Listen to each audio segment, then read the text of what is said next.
Zéro déchet au boulot. Bienvenue dans le podcast qui vous accompagne vers le zéro déchet au travail. Vous êtes sensible à prendre soin de la planète, œuvrer pour diminuer les déchets à la maison, mais au travail c'est le désastre. Gâchis de papier, d'emballage, indifférence des collègues, vous vous sentez démuni face à l'ampleur de la tâche. Alors, bonne nouvelle, ce podcast s'adresse à tous ceux qui souhaitent avancer de manière positive et concrète dans une démarche de diminution des déchets en entreprise. À travers ce podcast, vous allez découvrir des exemples inspirants d'individus qui font bouger les lignes au travail, des outils concrets pour réfléchir à la démarche et même partir à la rencontre de structures qui peuvent vous aider. Allez, place au sujet du jour. Bonjour à tous. Aujourd'hui, j'aimerais vous faire découvrir un outil qui fait du bien, qui apporte de l'espoir face à l'urgence climatique. Alors, nous n'avons pas de baguette magique pour sauver la planète, ni révolutionner le monde, quoique, mais cette animation est une puissante manière de se mettre en marche. Je vous invite à la découverte d'un atelier qui m'a beaucoup touchée, le travail qui relie. Pour apporter un peu de contexte, je suis curieuse de nature. Et j'aime bien découvrir de nouveaux outils qui apportent l'envie de prendre soin de la planète. Dans mes réseaux de facilitateurs, j'avais déjà entendu parler du travail qui relie sans bien cerner ce dont il s'agissait. Alors j'ai vu passer une invitation à un atelier découverte. Hop, je m'inscris. Je pars à la rencontre d'un groupe animé par Carole Jovenio et Louise Gillet. Et ce sont elles qui nous font le plaisir de parler du travail qui relie aujourd'hui. Louise et Carole, bonjour. Bonjour Sophie. Bonjour Sophie. Bienvenue. Alors, première question, pouvez-vous vous présenter brièvement qui vous êtes et ce que vous faites dans la vie ? Je m'appelle Carole Jovenio. J'ai co-créé un collectif d'acteurs engagés dans la transition environnementale qui s'appelle Régénérative et j'accompagne les entreprises à transitionner. Ok, merci Carole. Alors moi, c'est Louise Gillet. J'ai une formation dans le secteur de l'énergie à la base. Et très vite, j'ai bifurqué vers les métiers de l'humain, de la formation. Je suis aujourd'hui facilitatrice du travail qui relie et en cours de formation pour devenir analyste psycho-organique. Et j'exerce cette activité dans une coopérative d'activité et d'emploi qui s'appelle Tilt. Waouh, très bien. Et alors pour chacune, quand et comment a eu lieu votre déclic écologique ? Qu'est-ce qui vous lie à l'écologie aujourd'hui ? Alors moi, mon déclic écologique, c'est pas un déclic, c'est au fur et à mesure des années. J'avais déjà cette sensibilité à aimer la nature, marcher en nature, les choses simples. Et puis peut-être la canicule de 2018 m'a beaucoup touchée avec mon paillasson qui a fondu sur mon sol. Et là, je me suis dit qu'il y avait un petit problème. Donc, je me suis mis en mouvement un petit peu plus activement, je dirais. Donc, le déclic a été un paillasson. Bravo. C'est rare. Ok, merci Carole. Pareil, moi, c'est pas vraiment un déclic. La conscience, elle est là depuis longtemps. J'ai senti ces dernières années un peu un glissement avec mon activité. Au début, la conviction que, étant ingénieur, on pouvait résoudre les problèmes grâce à la technique, à la technologie. Et puis le constat petit à petit que il suffit pas de solutions techniques pour résoudre le problème, ni même de constats scientifiques faits par le GIEC. Et donc petit à petit, la conscience que c'est vers l'humain qu'il faut aller pour moi, pour réussir les transitions au pluriel. Très bien. Alors toutes les deux, vous animez régulièrement des ateliers de travail qui relient. Pouvez-vous nous expliquer de quoi il s'agit et surtout comment est né ce concept, d'où ça vient ? Oui, alors déjà le travail qui relie, c'est un drôle de nom. Ça pose question, ce travail. Le concept, il est né aux États-Unis dans les années 70, il me semble, avec une militante écologiste et psychologue qui s'appelle toujours Joanna Macy et qui doit avoir bien 90 ans aujourd'hui. Elle a vu l'épuisement et le désengagement que pouvaient avoir certains militants écologistes à l'époque. Et elle s'est rendue compte que l'humain était au cœur, tout simplement, et que ces humains, ils avaient besoin à la fois de prendre soin d'eux, faire une pause et de retrouver l'énergie pour agir. Et donc, elle a travaillé sur toute une méthode qui est devenue le travail qui relie, qui se base à la fois sur des données de psychologie, mais aussi sur des traditions plus anciennes, parfois sur du bouddhisme, par exemple. Et donc, maintenant, ce travail qui relie est une méthode disponible en open source. Tous les facilitateurs du monde entier peuvent y avoir accès via un livre dont on nommera peut-être le nom tout à l'heure. On peut le faire tout de suite si vous voulez. Le livre s'appelle Éco-psychologie pratique et rituels pour la Terre. Très bien. Il est disponible dans toutes les bonnes librairies, un peu branché sur la facilitation. Et à quelle maison d'édition? Édition Le Souffle d'Or. Très bien. Est-ce que vous pouvez nous expliquer l'objectif du travail qui relie? Quel est l'objectif de ce type d'atelier? Est-ce qu'il y en a un objectif? Peut-être Ou que... les objectifs. Ouais, je pense que c'est tout l'intérêt en fait et la richesse de cet atelier. Chacun peut y trouver ce dont il ou elle a besoin. Je dirais que moi, c'est un des rares espaces où justement, j'essaye et parfois j'arrive à ne pas avoir d'objectif, à ne pas avoir d'attente, essayer de prendre du recul. Ça pourrait être ça, un objectif, un temps ressource pour pouvoir recharger ses batteries quand on est investi quotidiennement, engagé pour les transitions. Ça peut être multiple. Moi, ça m'a permis, mon premier atelier, de guérir, c'est peut-être un grand mot, mais d'avancer sur mon éco-anxiété. Voilà ce que je peux dire en termes de ce que ça m'a apporté. Alors, ça peut être un objectif, du coup, pour les personnes qui écoutent ça. Peut-être que Carole, tu as des compléments sur les objectifs.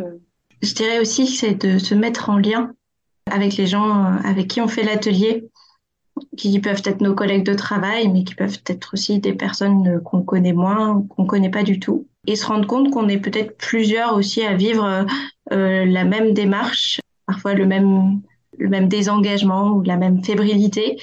Et la communauté fait beaucoup aussi pour porter le groupe dans cet atelier. Alors justement, un atelier dure en moyenne de 2 à 3 heures, en tout cas celui que j'ai vécu. Pouvez-vous nous expliquer ce qu'il s'y passe? Alors, qu'est-ce qui se passe dans un atelier? 2-3 heures, c'est effectivement le minimum pour avoir le temps de vivre les 4 étapes de la spirale, du travail qui relie. Ça, c'est vraiment la constante, quelle que soit la durée de l'atelier, le nombre de participants ou participantes. On vit ces 4 étapes. Alors, lesquelles sont-elles? La première, ça va être le partage de la gratitude. Alors, ça peut prendre tout un tas de formes assez variées, mais c'est un temps que l'on prend collectivement, puisque l'atelier est vécu collectivement, pour partager des choses simples qui nous apportent de la joie. C'est un temps d'ancrage, cette première étape, qui nous permet de partager du joyeux et des choses qui nous réconfortent et pour lesquelles on a de la reconnaissance. Avant de vous proposer l'exercice, je vais mentionner que la gratitude, c'est pas une émotion. Elle nous provoque des émotions, mais c'est pas une émotion. Et que la gratitude, c'est pas quelque chose qu'on fait de manière innée.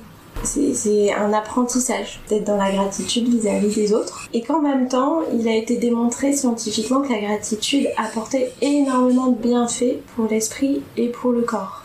Donc quand on apprend à être dans la gratitude, on se sent d'office mieux. Donc on va faire l'exercice aujourd'hui. Je ne sais pas si vous le faites dans votre vie habituelle. Peut-être que ça vous inspirera pour le mettre en place occasionnellement. Et on va voir à quel point c'est simple. Pour commencer à pratiquer ça, s'exercer, à partager la gratitude, on va vous inviter à vous mettre à deux. Vous choisirez une personne. Et j'ai des débuts de phrases qui peuvent vous servir d'inspiration pour partager de la gratitude à la personne avec laquelle vous allez vous mettre en binôme. Donc par exemple, les choses que j'apprécie chez moi sont une personne qui m'a aidé à croire en moi et ou a été. Vous ne savez pas comment partager une gratitude, ça peut être un début de phrase pour vous inspirer. La deuxième étape, Là, il s'agit d'ouvrir un espace pour l'expression et le partage émotionnel.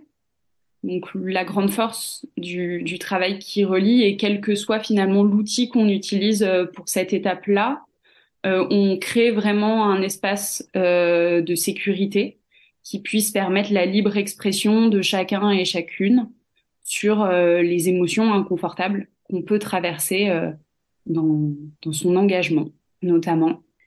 La troisième étape nous invite à porter un nouveau regard.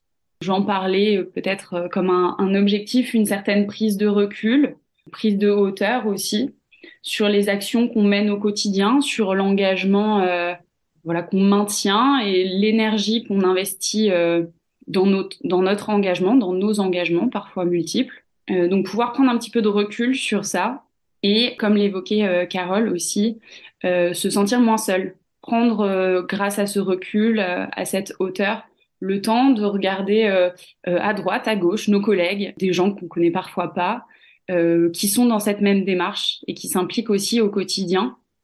Donc, ce lien-là qu'on retrouve dans le nom, le travail qui relie, c'est aussi comme ça que je le vois, se relier aux autres personnes qui agissent autour de nous. Et je vais vous inviter dans cette prochaine pratique à vous remettre en binôme ensemble. Vous laissez quelques minutes par personne. Et donc le principe, ce sera d'expliquer à l'autre une situation dans laquelle vous avez fait la différence. Où vous avez changé peut-être les choses.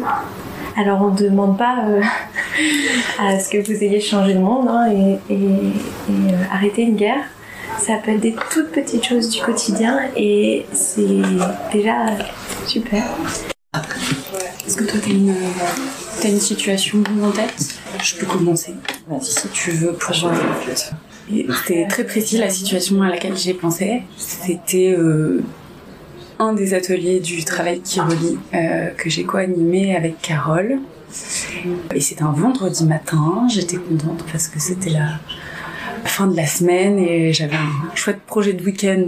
Après, j'allais voir des amis. Et puis, les personnes qui sont venues avaient toutes en tête des choses qu'elles avaient envie de déposer. Elles avaient vraiment cette intention-là de venir déposer des choses. Et je savais pas ce que c'était. Enfin, voilà, c'est la magie de l'atelier.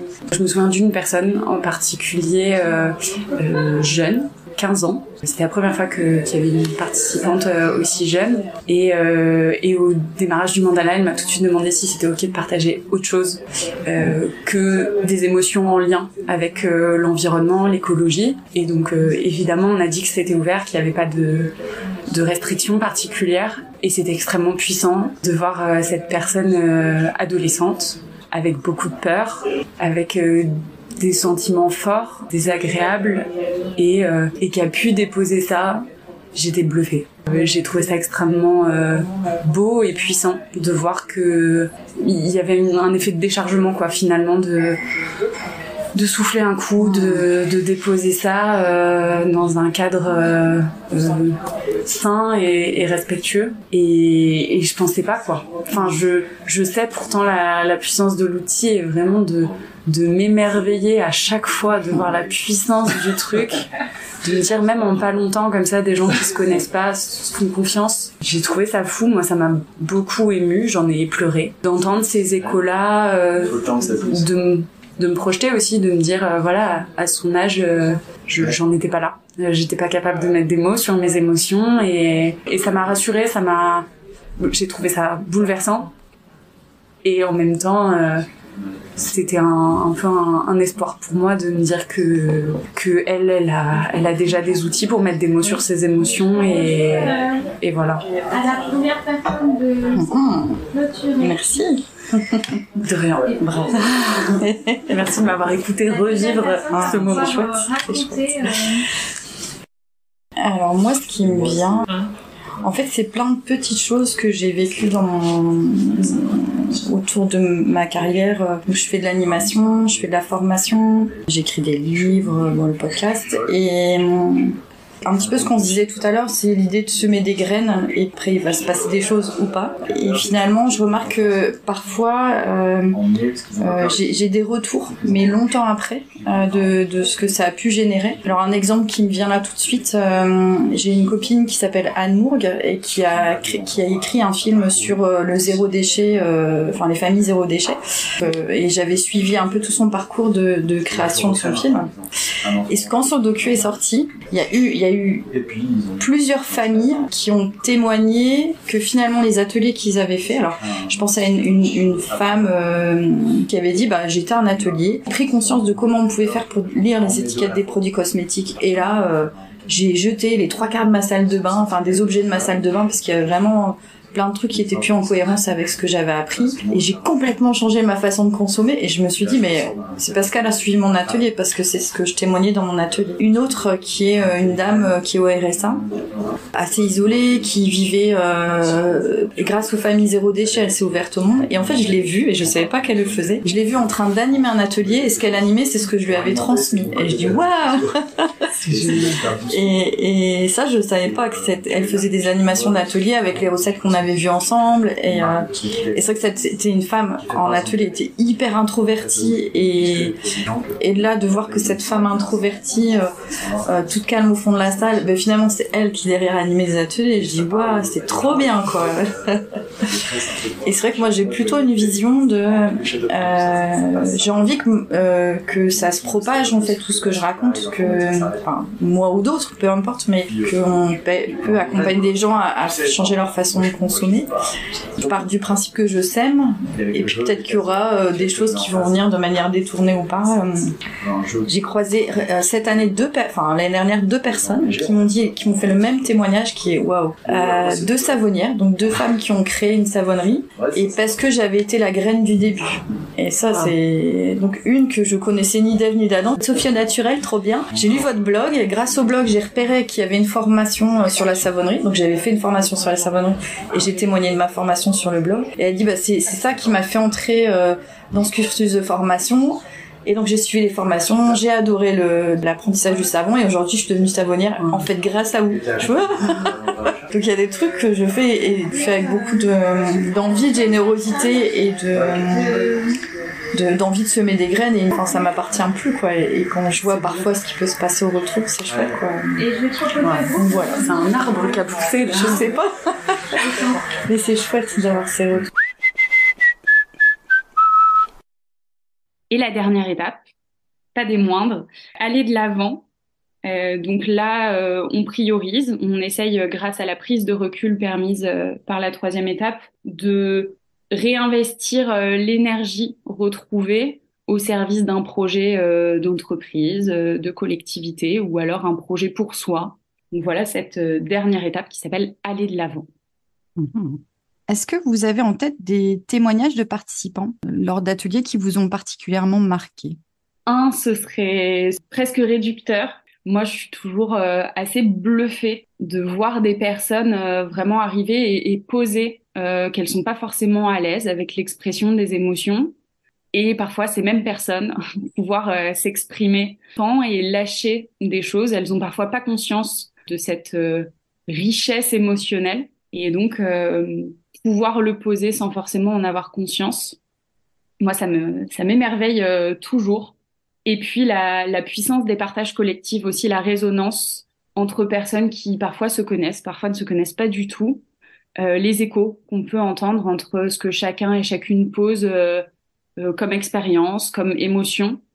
Moi, ça me bluffe. À chaque fois, quel que soit le nombre de personnes, la connaissance entre elles des participants et participantes, ça m'émerveille à chaque fois. Moi, j'ai en tête quelqu'un qui était venu en faisant confiance. Il s'est dit, je veux découvrir et le nom m'intrigue. Et il est sorti de là, donc c'était un homme, quarantaine d'années, et il a dit, j'ai fait confiance au process, j'avais pas d'attente particulière et je sors et je suis bien et je suis encore plus engagée qu'auparavant.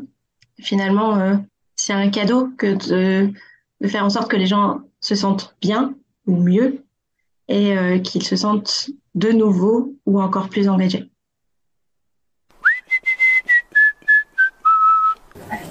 Ouais. Mais c'est chouette. Ça donne de l'énergie, et puis ça sort de l'isolement en fait. C'est bien de voir, voilà, tous ceux qui sont parents s'inquiètent pour la vie dont connaissent leurs enfants. Enfin voilà, même si on le sait, qu'on n'est pas tout seul, on prend conscience que voilà, il y a des inquiétudes qui doivent être partagées par plein de gens. Moi, je voulais vous remercier tous pour cet espace et cette matinée, c'était chouette. Et ça me conforte dans l'inconfort qu'il faut apprendre à l'apprivoiser, et que c'est vrai que notre société elle nous dit plutôt soyez heureux, le positif au final. Notre humanité fait qu'on traverse toutes les émotions dans une seule journée. Et que c'est ok. Et donc faire de la place aux émotions et peut-être plus les partager aussi pour connecter. Et il y a une petite phrase qui me suit depuis longtemps, c'est sharing is caring. Donc c'est vraiment le fait que partager c'est aussi prendre soin. Et du coup je trouve que cet atelier ça me met vraiment ça en valeur. La vulnérabilité, c'est ce que je vois de plus puissant autour de moi. Et j'en ai des frissons. Parce que c'est vraiment pas facile. Mais putain, ça fait des choses énormes. Et donc, encore bravo de vous autoriser cette vulnérabilité. Du coup, si vous êtes OK, on peut vous partager quelques éléments et puis aussi partager les adresses mail de chacun et chacune. Donc si tout le monde est d'accord, on vous envoie un petit mail à la suite avec. Alors c'est vrai que pour l'avoir vécu, c'est un des rares outils de facilitation qui laisse vraiment une place à l'émotion, en tout cas à l'émotion individuelle, et qui peut ou pas être partagée, et qui est marquant et touchant, et finalement, effectivement, qui laisse la place à se déposer pour après récupérer en énergie. Enfin, le processus est vraiment puissant et intéressant. Et on ressort plutôt joyeux, je trouve, et clairement en lien avec les participants. Et pour ma part, je connaissais pas les autres participants, et ni même je vous connaissais pas ni l'une ni l'autre. Et c'est des très beaux échanges. Et un outil qui laisse la place pleinement aux individus tels qu'ils sont, là où ils en sont dans leur histoire. Donc, bravo pour ce format, enfin, pour laisser la place à l'animation de ce type de format. Et est-ce que vous avez eu des retours de ce qui s'est passé après participation à des ateliers de travail qui relie? Est-ce que vous avez des feedbacks de participants pour lesquels il s'est passé des choses un peu chouettes, un peu marquantes? Ouais, moi j'ai en tête quelques personnes qui parfois ont envie de refaire l'atelier. J'ai une personne en tête qui est revenue aussi et qui a eu cet élan-là de revivre à nouveau une spirale avec des personnes inconnues à nouveau. Des personnes aussi qui arrivent à intégrer cette spirale dans leur quotidien, dans des moments face à une nouvelle. Je prends l'exemple de la sortie d'une publication du GIEC, par exemple, ou alors un incendie qui se déclare là au Canada ces dernières semaines. Face à des nouvelles comme ça, on peut réutiliser individuellement la spirale pour essayer d'avancer, d'aller de l'avant, prendre un temps d'ancrage, de gratitude. Ça reste. J'ai eu plusieurs retours de personnes qui gardent cette habitude-là de nommer la gratitude pour s'ancrer, puis identifier l'émotion qui est là dans un moment parfois désagréable ou une nouvelle soudaine. Et puis pas mal de retours sur l'avant-après atelier, dans la gestion de l'éco-anxiété en particulier. Ça rejoint l'exemple que je donnais là sur des personnes qui intègrent cette spirale et qui revivent des petites spirales individuellement après l'atelier. Alors moi, j'ai un exemple d'un mail reçu assez récemment d'une participante, donc un atelier où Louise animait seule, qui m'a donné quelques nouvelles de son travail. Et elle m'a dit, depuis quelques mois, j'ai retrouvé la pêche et je me sens beaucoup mieux dans ma mission. J'ai même de bonnes nouvelles à t'annoncer. Comme s'il y avait cette énergie positive qu'elle a réussi à conserver. Alors ça fait pas des miracles cet atelier, mais comme le dit Louise, si on prend des petites choses de cet atelier et qu'on se les applique, on peut arriver à maintenir une joie dans son travail et un engagement dans son travail. Ça donne envie. Alors justement, si une structure souhaite mettre en place une séance de travail qui relie entre collaborateurs, que préconisez-vous? Quel est le bon moment? Est-ce que ça doit se faire dans la structure ou en dehors? Est-ce que le collectif doit être entre collègues ou mixer le public? Enfin, qu'est-ce que vous préconisez pour finalement inviter des collègues à vivre cette séance de travail qui relie?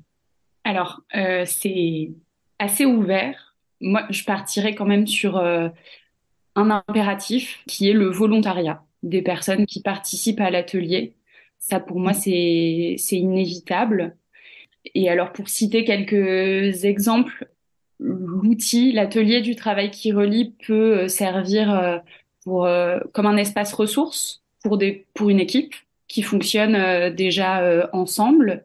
Ça me semble aussi intéressant de pouvoir le proposer à des personnes engagées dans les missions RSE, par exemple, d'une entreprise à différents niveaux, des personnes qui travaillent peut-être pas quotidiennement ensemble, mais qui avancent sur des projets communs.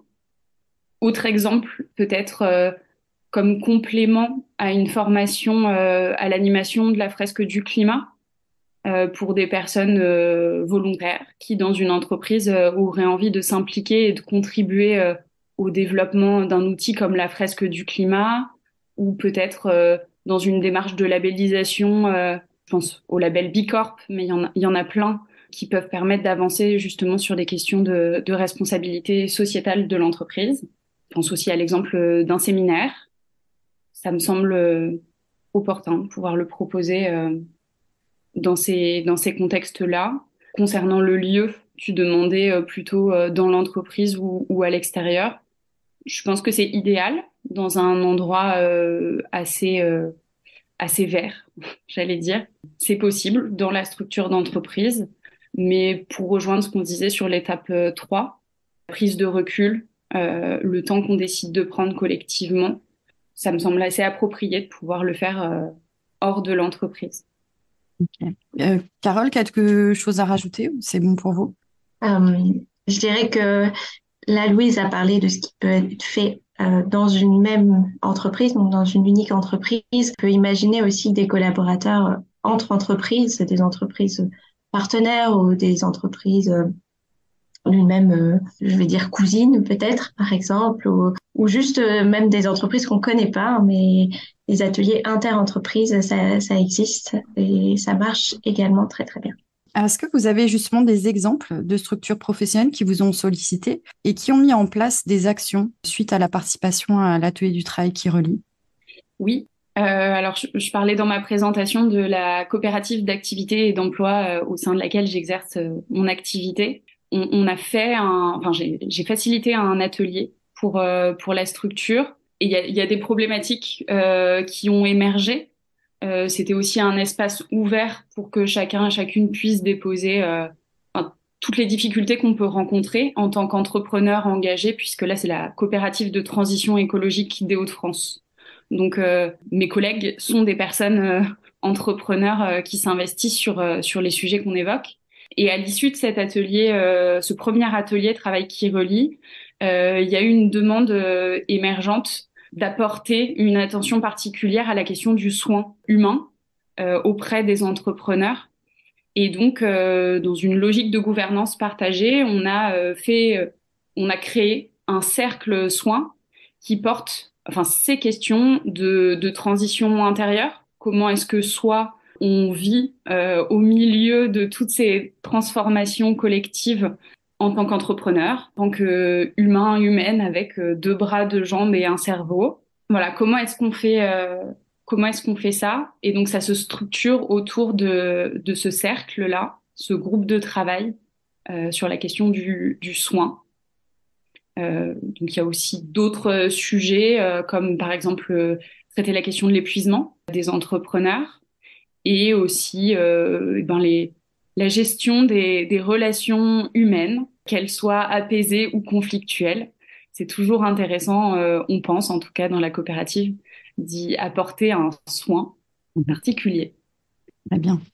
Pour continuer, le Travail qui relie réunit un réseau de professionnels qui animent ce format. Est-ce que vous pouvez nous en parler et où trouver ce réseau spécifique?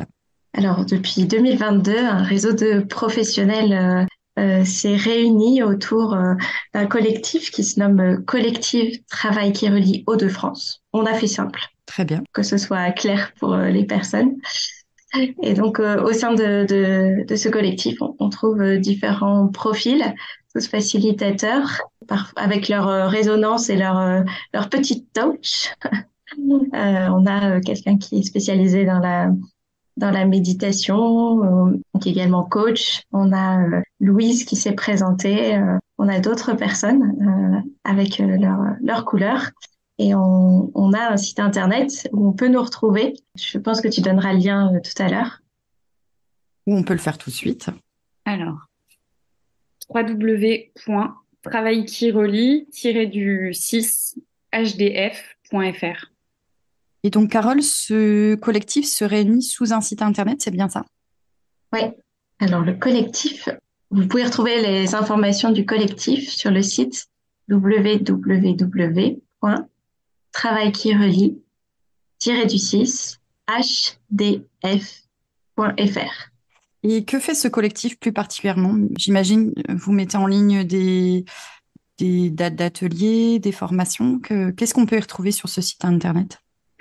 Alors effectivement, on propose des ateliers inter-entreprises auxquels n'importe quel professionnel peut s'inscrire pour découvrir l'outil.